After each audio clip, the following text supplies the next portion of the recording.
What's happening? Now, um, today's conversation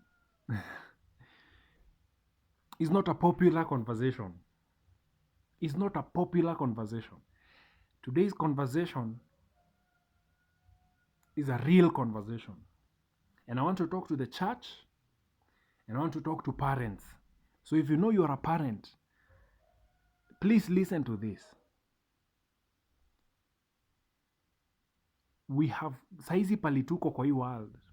We are losing a generation. We are losing a generation. When I look at the future, I see a lot of darkness because we are losing a generation.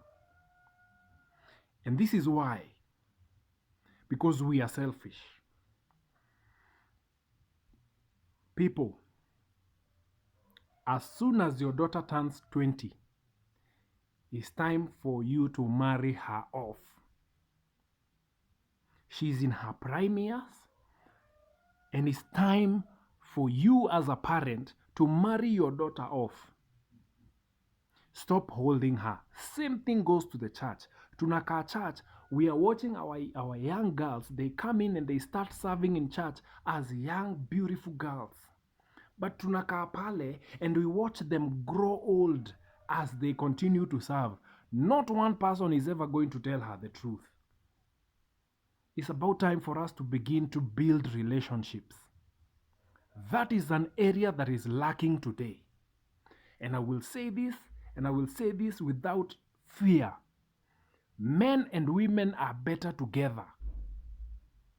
Kevin Samuels used to say that, and I will say it. Men and women are better together. As I'm doing this video right now, I have a good friend of mine. I've known her for many years. We used to serve with her back in the day. She passed on a week ago. She's being buried today at the age of 40. She wasn't married. She served in church for many years. In fact, I knew her from church. And she died serving the Lord. And she died at the age of 40. Hana watoi. That is a generation that is gone. But we are not going to sit, we're not going to tell the truth. Tutajificha tu hapo hivyo and then we move on with our lives. But we are losing as a body of Christ, as Christians, whatever, we are losing.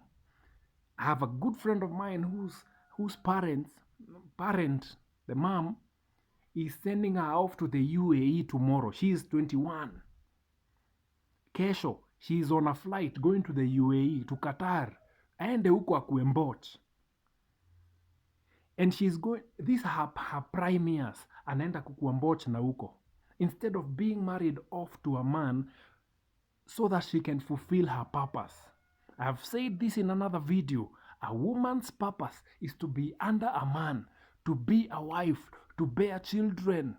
Because of the next generation. We are losing a generation because we are selfish. It's time for us to begin to rethink our decisions.